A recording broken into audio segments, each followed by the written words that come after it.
अस्सलाम वालेकुम। आज का हमारा नेक्स्ट टॉपिक है what is support and resistance या concept of support and resistance.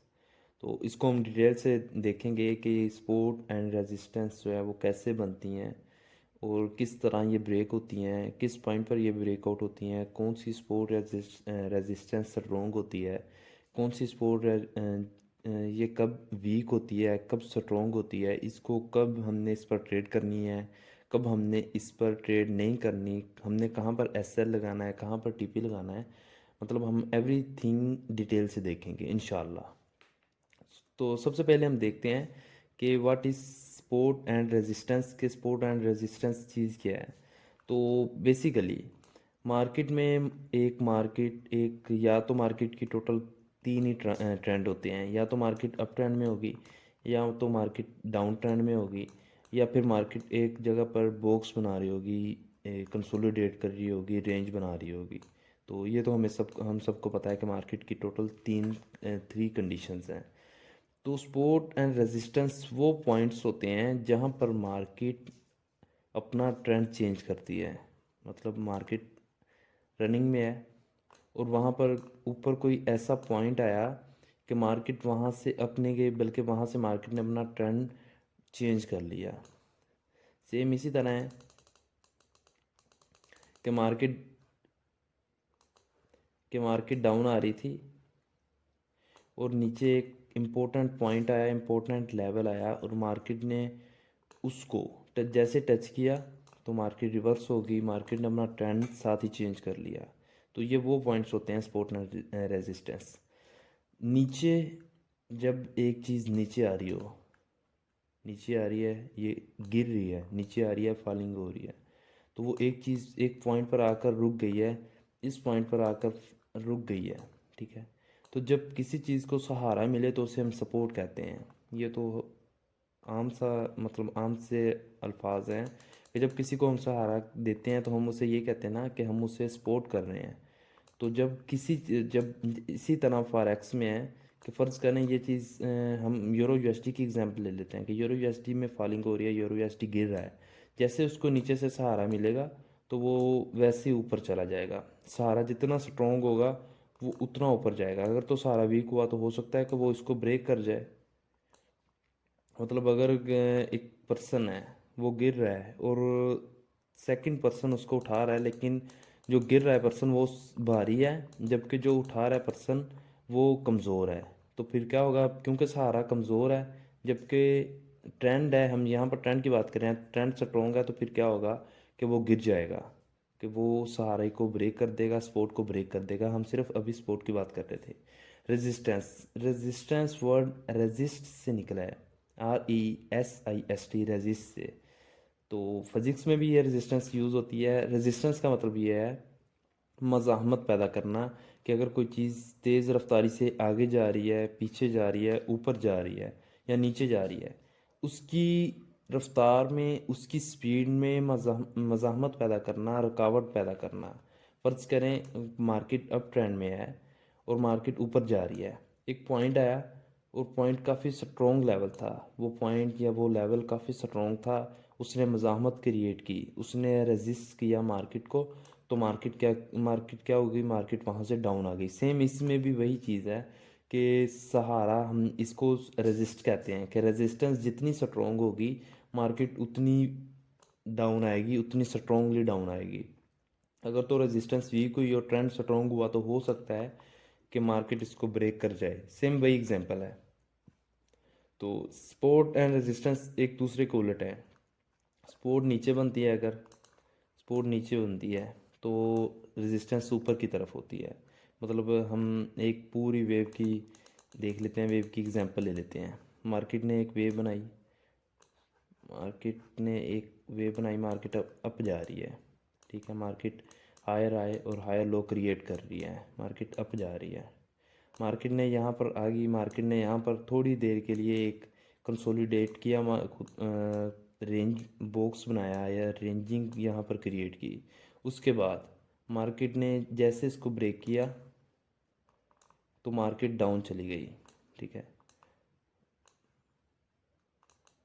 Market down चली गई, ये काफ़ी सॉरी ये काफ़ी मैं वे बनाता हूँ, बिकॉज एरो जो है वो काफ़ी बॉक्स काफ़ी लंबा बन जाएगा, बड़ा बन जाएगा। Market higher high higher low higher high higher low create कर रही है, ठीक है। तो मार्केट ने ऊपर गई, ऊपर जाकर इस पॉइंट पर मार्केट ने एक रेंजिंग बॉक्स बनाया, यहाँ पर इस तरह क्रिएट किया, और देन फिर मार्केट डाउन लोअर लो लोअर हाई लोअर लो लोअर हाई क्रिएट करने लग पड़ी।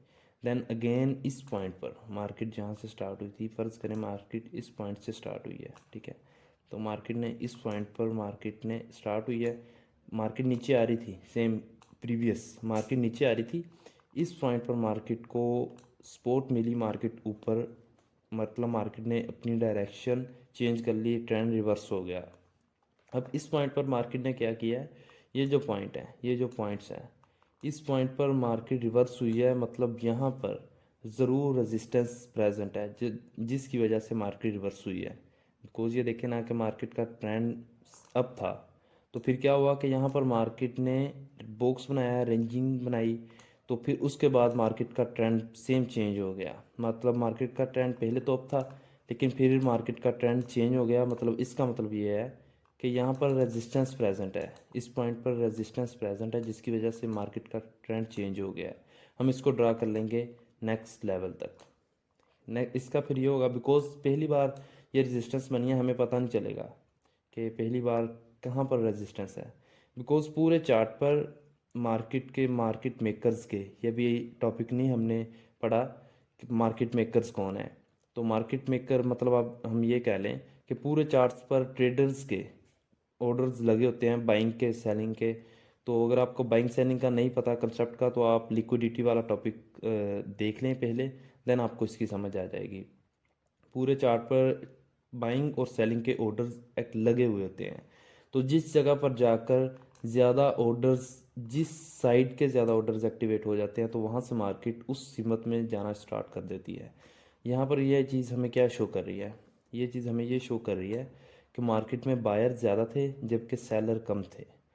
और ये चीज़ हमें ये शो कर रही है, ये वेव या ये ट्रेंड हमें ये शो कर रहा है कि इस टाइम मार्केट में सेलर्स ज़्यादा थे जबकि बायर्स कम थे।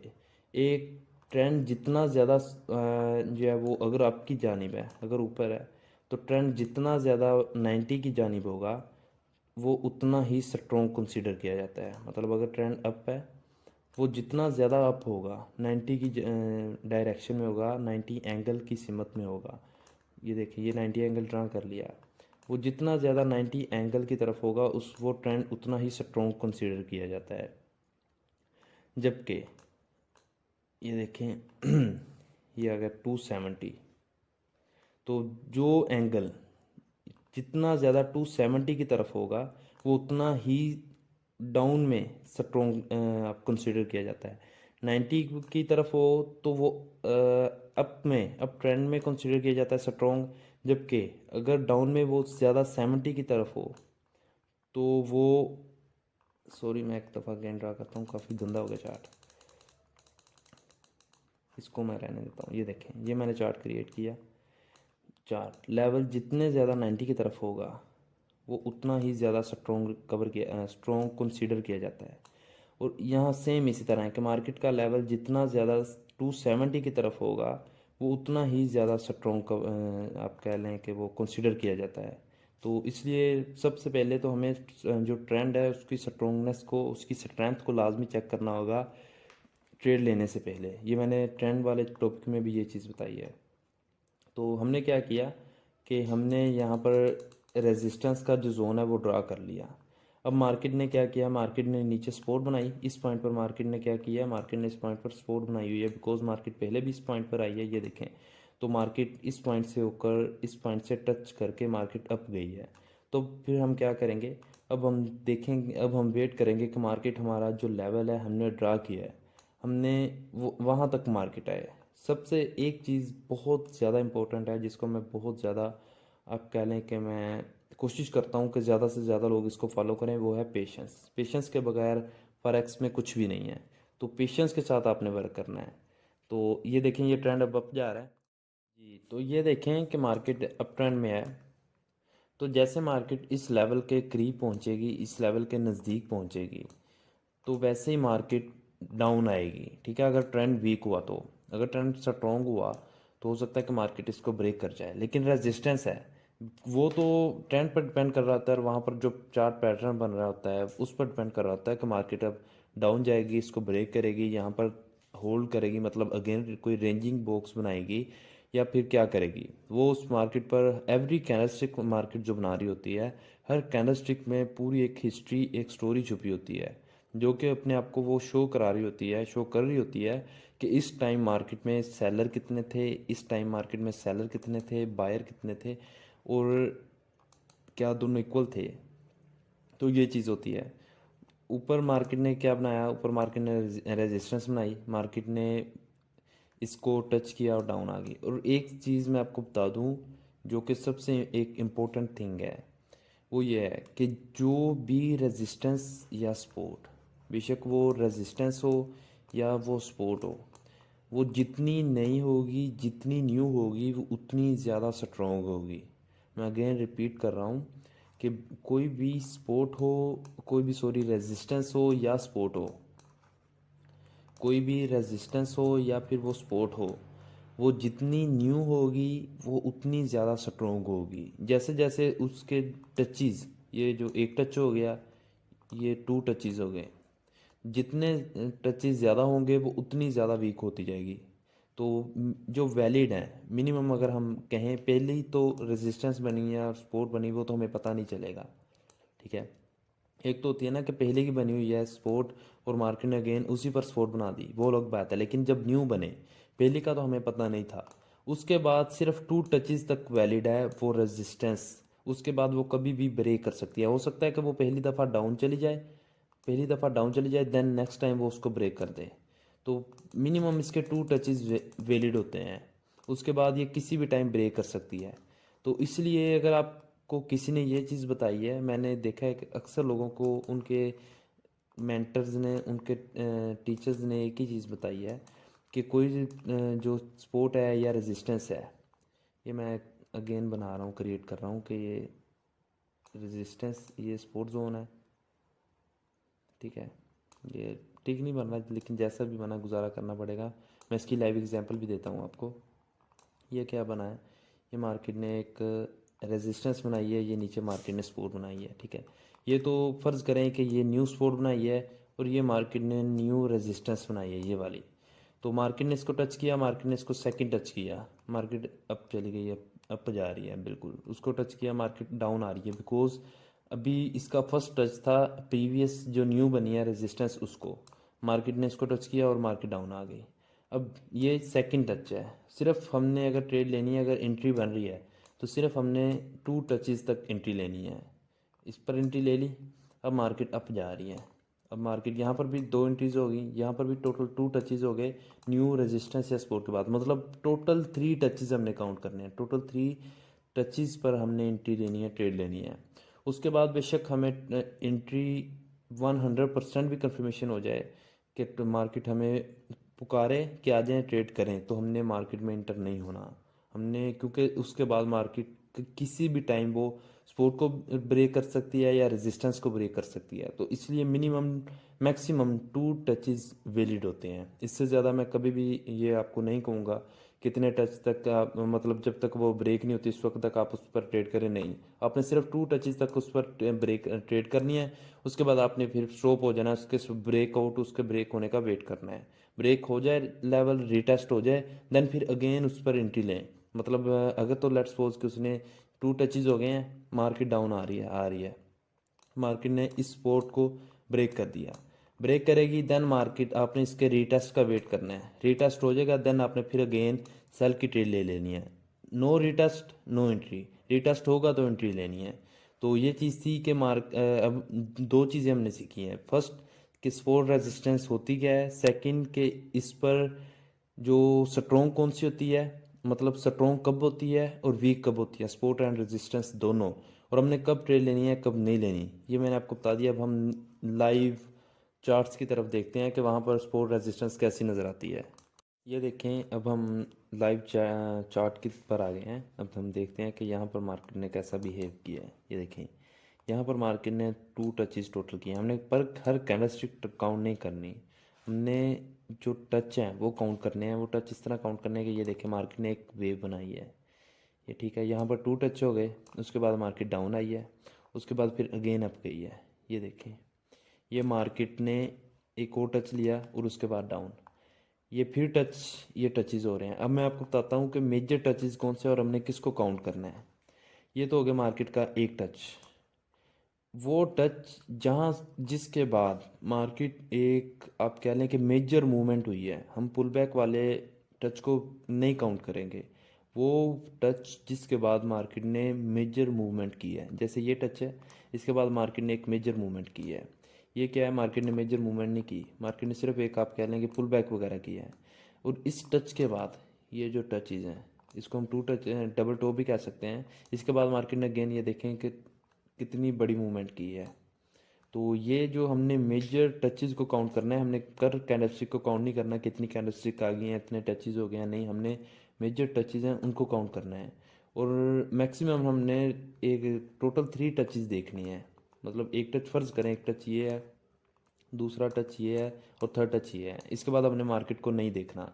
तो हमने टोटल 3 टचेस देखने हैं, उसके बाद हमने सिर्फ उसके ब्रेकआउट, स्ट्रक्चर के ब्रेकआउट होने का वेट करना है, उससे पहले हमने ट्रेड नहीं लेनी। अब हम देखते हैं नेक्स्ट के नेक्स्ट चार्ट कौन सा, ये यूरो एनजेडी का था। नेक्स्ट जीबीपी यूएसटी का है।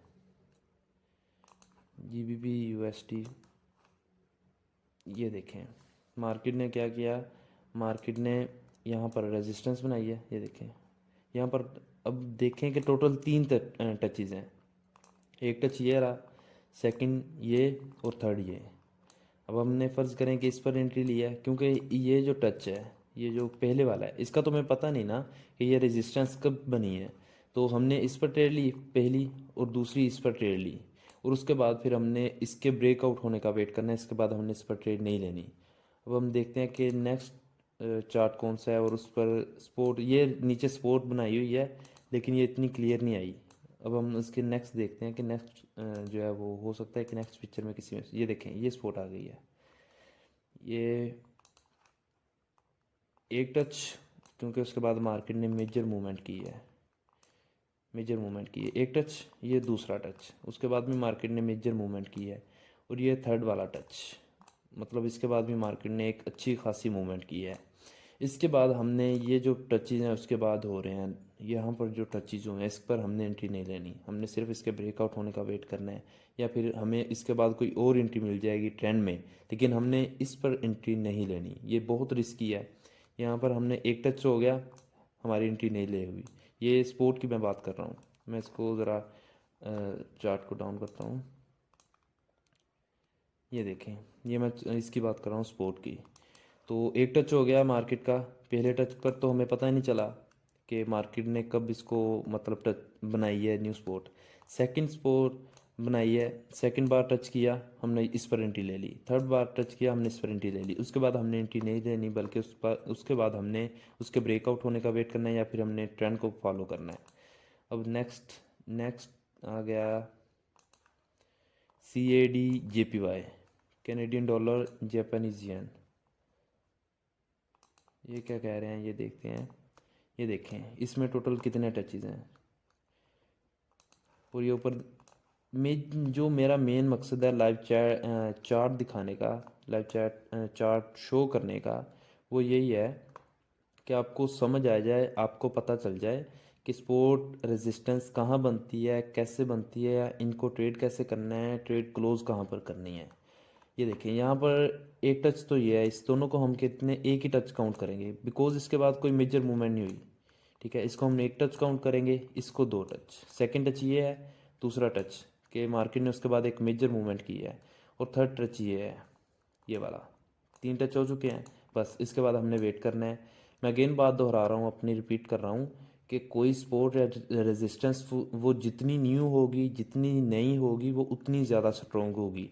जैसे जैसे उसको मतलब मार्केट उसको टच करती जाएगी, वैसे वैसे उसकी स्ट्रोंगनेस कम होती जाएगी, डिक्रीज़ होती जाएगी, और वो ज़्यादा वीक होती जाएगी।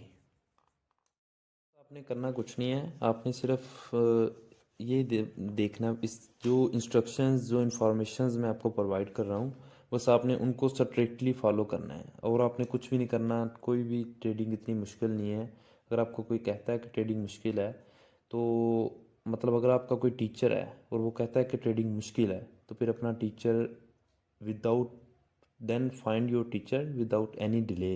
मतलब कोई भी देरी किए बगैर अपना फिर टीचर फाइंड करें, बिकॉज उससे जो टीचर आपको यही कह रहा है कि ट्रेडिंग डिफ़िकल्ट है उससे आपको कोई भी अफादा कोई भी फ़ायदा नहीं होने वाला।